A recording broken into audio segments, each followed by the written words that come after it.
All right, peace, and welcome to the YouTube channel Straight Lace Network. This is your host, Dre Lloyd, New Face, New Jersey. Today, we're actually going to be going over one of Drake's new song from his latest album, Iceman. So there's been a lot of mixed reviews about Iceman. Not necessarily just as an album, but a lot of people have been anticipating Drake coming back. Whether or not he's going to have a response to Kendrick Lamar as far as, the whole beef and everything that he had over the past couple of years, well, over last year, really. And I just wanted to really go over one of my favorite songs on the new album. And that's by the song called, it's a song called Make Them Pay. So I'm going to go through and play the song, and I'm going to point out some of the things that I felt like really stood out to me. However, I've been seeing a lot of mixed reviews. I've been seeing a lot of people hating. My personal opinion, a lot of people have been hating on Drake. We can't start to, and this is just me talking, when it comes to artistry, me being an artist myself, I think it's very, very important to be very objective when it comes to actually like reviewing, pieces of music. A lot of people are going to have their bias. A lot of people are going to, show a lot of favoritism when it comes to, expressing how they feel about, certain songs, whether it's just a song or a single itself, whether it's the whole body of work, an album, an EP, mixtape, whatever it is that you want to, that's on the table and up for discussion. But when it comes down to it, man, regardless of what the outcome was with Drake and Kendrick, regardless of how you feel about either side, who you think won, why you feel like the person won, we can't just sweep under the rug how great of an artist that Drake is. And when it comes down to it, I know a lot of people are just, I've seen people online talking about how he needs to just let it go, just accept the L, keep it moving, put your head down, tuck your tail, and go on with your career. But me being an artist myself, when it comes down to it, I think that it's always a good idea to be very transparent with, the lyrics that you're writing, any of the songs that you're putting together. I mean, obviously, depending on where you are in your career, if you're making songs for the radio, if you're making songs for the club, if you're actually getting that type of luck and support, not luck, but if you're getting that type of support from radio, if you're getting that type of support from DJs, then, you're going to actually make songs that are going to be suitable for the setting. You're going to make something that sounds good, that makes people feel a certain type of way, when they're at the club, when they're at the lounge, or when they're in the car or whatever, or you're just making something that might actually be a little bit more appealing to the masses. So you might not be able to have the opportunity to get as transparent, but,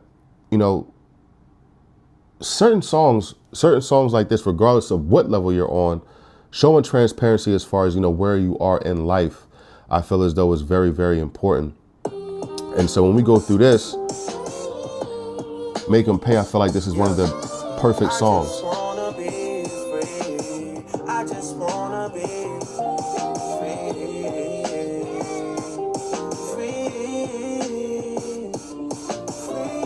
Now I'm going to be completely honest before we even continue on, excuse me. This is not the overall mood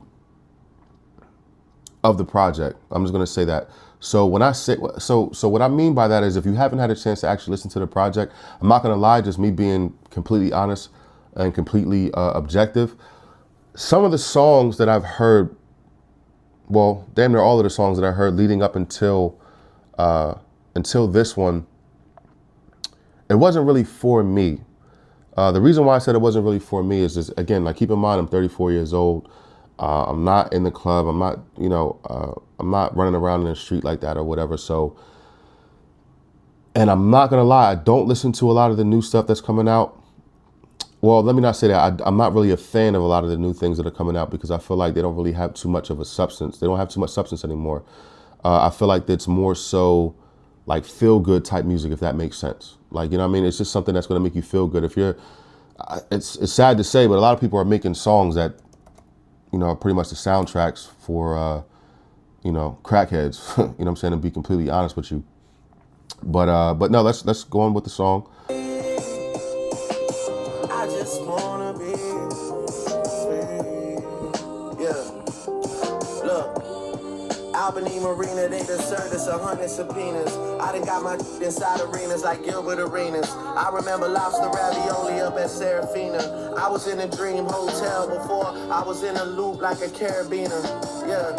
Crazy. And shout to all the sweet teens from Wilhelmina who tell me at the white party, Drake, I love the album, man. Well, I mean, you're kind of genius. And like Dip said, they really mean it. Yeah, I need compliments cause lately it's just falling outs and disagreements. Industry is really evil. All right, so now you start to see him kind of like transitioning into opening up. I think that, you know, when he was talking about actually being in a certain setting and people actually complimenting him on his music, I can personally speak to this myself. I'm not necessarily speaking for him. I think a lot of artists actually appreciate when, you know, however long it might have taken you to put together an album or a song, you know, just the recognition and the acknowledgement sometimes is a lot, you know, more valuable to us, or a lot more valuable to me, I should say, than money itself. Having somebody come up to me and telling me or telling you as an artist, or as just a creator in general, hey, listen, you know, I really, you know, like what you did on this song or this album. It really, you know, it did something for me. It helped me get through my day. It helped me get through a breakup. It helped me, you know, just get through a week's worth of work or whatever the case may be. It helped me through hard times, you know, that, and just actually just being told that you, hey, listen, man, you did like a really good job on this. You know, it really helped me. That's priceless. That's priceless. So, you know, I think that, you know, when he was talking about this, about him saying, you know, people saying, you know, Drake, hey, I love the album, man. And when he made the reference to Dipset and they really mean it, I think that that's what he's really emphasizing. Like the fact that they, hey, you know what I'm saying? They're not just telling me this because, you know, I have a name. They're not just telling me this just because they want something from me. They're telling me this because they're genuine supporters and genuine fans. So that's what I'm taking away from I it. face the way they paint me, but it hurts just like the Philly Eagles. LA love the sound, I could play a show for 1 million people. Don't be surprised, you see the whole YMCA just like the village people. These measuring their size in millimeters. I rack up a tab in Chanel, cause I do buy everything like I'm Middle Eastern. Crazy. But I realize it's gotta get a little deeper. Other than me talking about the way I'm flipping dough like Little Caesars. I'm trying to catch one of you boys stargazing in the field like little. See, now this, when he said that, that's showing growth. That's showing growth because he's, even though, like I told you before, what I was listening to up until this song, it wasn't really for me. But excuse me, he's showing and he's actually explaining, and this is exactly what I was talking about before as far as my age and why I don't listen to a lot of, or I'm not a big fan of a lot of things, is because a lot of what people are talking about now is like real, like surface level stuff. So, you know, he's explaining, hey, listen, you know, I got to get a little deeper other than me talking about the way I'm flipping dough like Little Caesars. Like, yeah, he's getting a little bit more. Well, I'm not gonna say he's getting more. He's always been transparent. But this is, you know, what I'm taking away from what he's saying. Yeah. Fire. And ain't no passes for you crip walking, all of that diss talking, kiddo beat it. I'm supposed to be my brother's keeper, so don't make us hit another buzzer beater. And don't be suddenly eager to hit me up and have no discussions either. Now you gotta plan a meeting with me just like the Russian leader and shake my hand in front of other people. Yeah, the chatter. Since 2009 as I climb the ladder, they envy me like Nevada, but it never mattered. My run the phone soon as you check into prison. You run and talk to hoe for a second opinion. Me, I stood 10 T's and accepted the mission. Cause I much rather death than submission. How can you press the ignition and let some memories of the past affect your decision? I love you cause of the history, but if we being real, I could never forget you. And you never called me back, but destiny's written. All right, now look, if you guys haven't picked that up, he actually taking I don't want to say he's taking a shot. I don't want to say he's taking a shot because I can't really look at that as a diss. However, he is addressing J. Cole. J. Cole, as you all know, in the midst of, you know, Drake and Kendrick, that whole feud or whatever, beef back and forth, the battle, when that was taking place, he put out a song, I think it's called 7 Minute Drill, if I'm not mistaken. You can probably still find it on YouTube, but he took it off as far as, you know, making it unavailable on the on the project that he initially released it on. And a lot of people gave J. Cole a lot of backlash for actually apologizing and withdrawing from the confrontation between Drake and Kendrick. Not saying that he was taking either side, but just the whole battle between those three. And he explained why. He said that he felt like he was getting pressured from people who were around him, friends, fans, to actually respond to what Kendrick said, even though that he didn't really necessarily feel like he was coming at him at all. He didn't feel like he himself needed to. So he pretty much fell victim to peer pressure. And so that's the reason why he, said that he apologized on stage, because he didn't really feel like that was in him. However, he did address this on, when I say this, I'm talking about the reason why he did what he did on Cameron's podcast recently within the past month or so. And he went a little bit of detail on why he did that.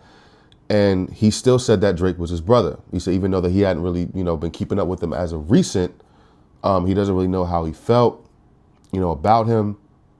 However, I think Drake pretty much answered J. Cole and just pretty much like told him exactly how he felt or what his position is currently anyway. It's kind of crazy because, when he said that, excuse me, you run and talk the whole for a second opinion. Me, I stood 10 T's and accepted the mission because I'd much rather see death than submission. How can you press the ignition and let some memories of the past affect your decision?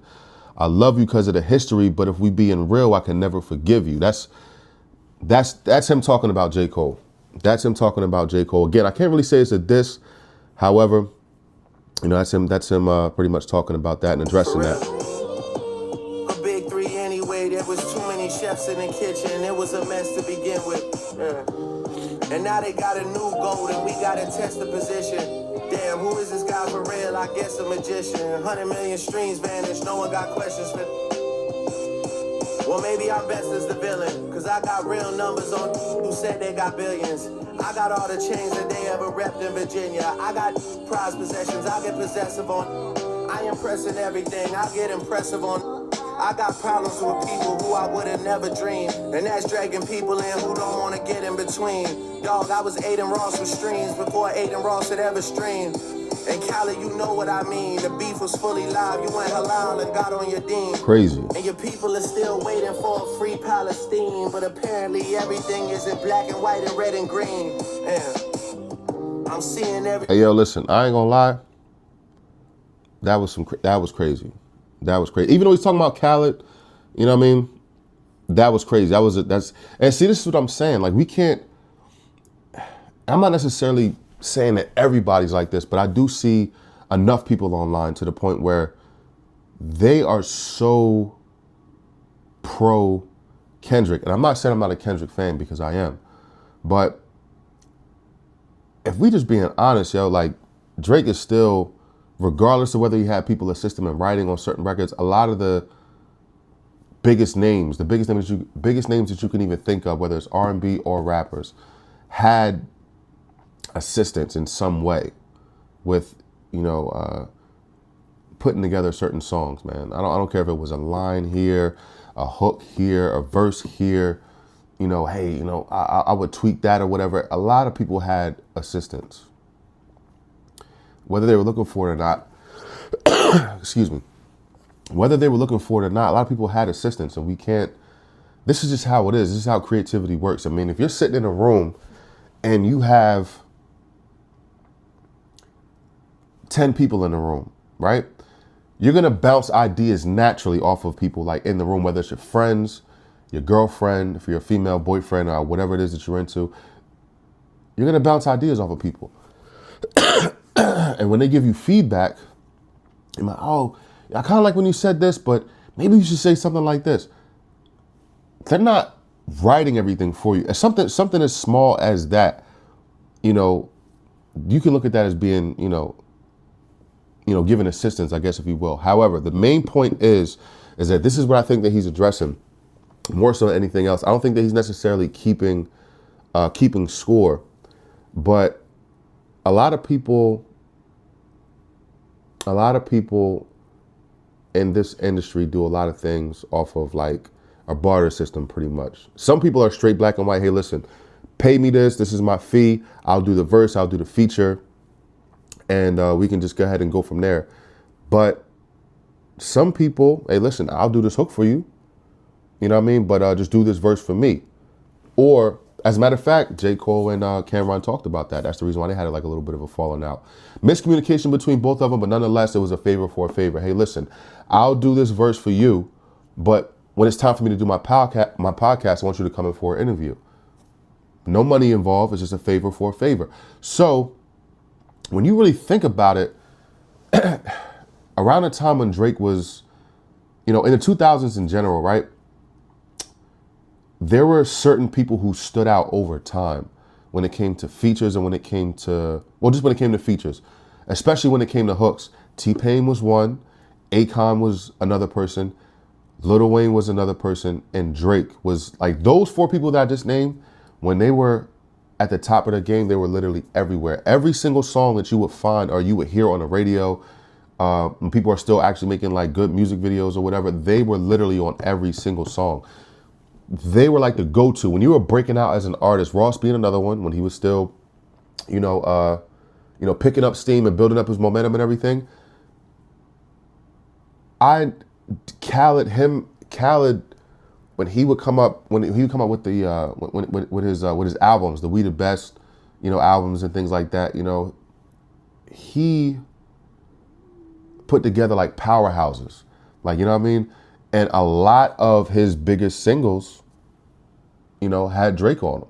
Drake was literally like the go-to person when it came to features. And from what it sounds like here, it doesn't sound like Drake was just charging him for everything when it came down to, assisting Ross and help to, develop his career and to grow his career as an artist, or to blow him up or help, elevate his career as an artist. Drake was there.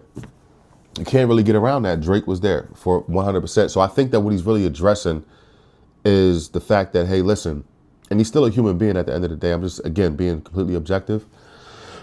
When it comes down to it, it sounds like when everything was going on, between him and Kendrick Lamar, it didn't really seem like a lot of people really, had his back, I guess. That's pretty much, that's what it sounds like. That's what it sounds like to me. And it sounds like, even though he made the Palestine reference as far as, everything isn't black and white, it's, only red and green. He's basically saying, hey, listen, wherever the money is at, that's where people's loyalty are. Well, that's where people's loyalty lies. We're going to talk about that later on, but, we're towards the end of the song. I'm greater than everybody, like some shredded cheese. I was in Hazleton at the one before I was in a loop like a set of keys. Fire. Shout out to Cherokee D and Sky Black, cause they was at my birthday when I was searching big booty ebonies. Jeez, now the penthouse in Bahamas is right next to Jordan like I'm Lebanese. And apparently souls is for sale like the 7 Seas. I gave you everything you ever need. But let me find out that Amex the only ones that credit me for making y'all everything you could never be. My sixth sense is kicking in, cause all I hear is people that are dead to me. And that's why I'm turning on my red receipts to let you know that everything that's said to me will forever be stored in my memory. I'm better off independent, they should let them lead. And so now he's asking for, from what it sounds like anyway, or even suggesting, maybe not asking for it, but he's suggesting to get released from his label. As a matter of fact, you know what? I don't know. I didn't even check the credits as far as his licensing credits, as far as, let me see. I want to see if I can actually see. So I don't know if he's still on Young Money or not. I'm not really too sure. I know he's under Universal still, UMG. I don't see Cash Money on this. I don't see Cash Money on the light. Anyway, great record. I can't really say. I'm going to sit with the album a little bit more. I'm going to sit with that before I even give my final thoughts on this album. I know he released 2 other albums at the same time. Before I give my final thoughts, I think I'm going to sit with it for a couple more days, give it a listen. I'll get back to you guys. But however, when it comes down to the song itself, when it comes down to the situation itself, I don't think that people are going to give. I heard Doggy Diamond say this too earlier, so and he made a good point. Shout out to Doggy Diamonds. He's not going to get, Drake is not going to get a fair review because of everything that took place. And a lot of times people don't get fair reviews. They give really, really biased reviews when it comes to, when it comes to people's projects and their songs nowadays, because it's like, if you're a fan of somebody, there's no such thing as objectivity anymore. It's just, I'm a fan of his regardless of what he or she does, it's fire. And in all actuality, it could be garbage. Straight garbage. It could be the most horrific thing that you could ever hear in life. And people are going to support it just because they're just, I'm a fan. They know it's trash. Dudes notice, like, it's certain people who I cannot understand how people can be a fan of their music. I have no idea. I forgot what the guy's name was. but I don't know. I forgot what the guy's name was. I'm not even going to put him anyway. Just getting back to, getting everything back on track, man. One thing that we can learn from this for sure is, from what it seems like on the outside looking in, again, I don't know the ins and outs of these guys' relationships. I'm saying these guys, I'm talking about people, like Drake, DJ Khaled, Cole, Kendrick. I don't know how close these guys actually were. On the outside looking in, it seems like they were pretty close, at least at one point in time. However, a lot of people, this is a general rule. A lot of people are only your friends when it's convenient. They're really close. They're your brother. They go, oh, that's my brother. That's my brother. That's my brother. Yeah, they're only your brother when they're getting something from you, when you're actually of value to them, when you're useful to them. That's when you're their brother a lot of times. And most people, they come in, they hear people say, yo, you're my brother. And they take that serious. They take that very, very serious. And they don't really know that they're being worked. They don't know that they're being, like game is being ran on them or whatever, and they're being taken advantage of. And this is a life lesson. A life lesson is this. Don't make the mistake in holding people to a standard that you hold yourself to. This is something that we've all heard before, but when it comes down to it, we have to keep in mind and understand the dynamic of the relationships that we're getting involved in.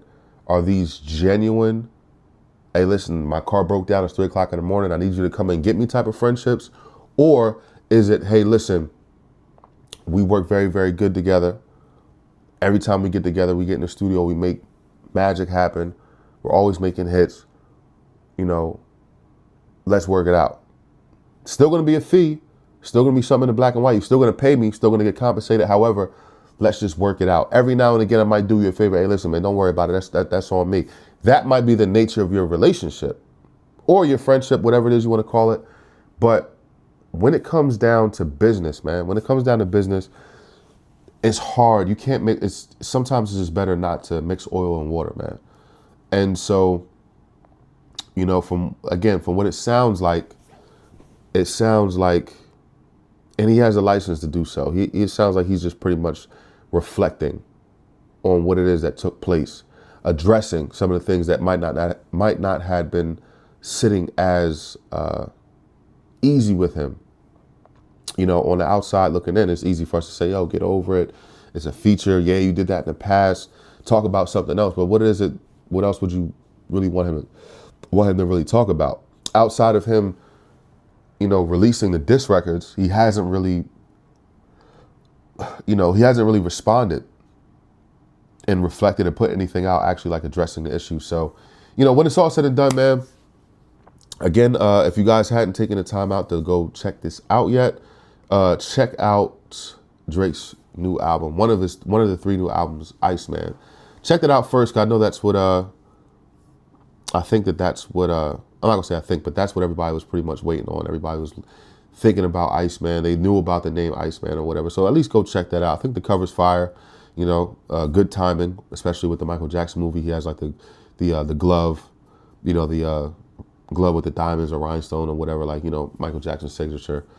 Well, one of the things that he's known for anyway is just like, you know, that glove or whatever. But however, anyway, man, go check out the album.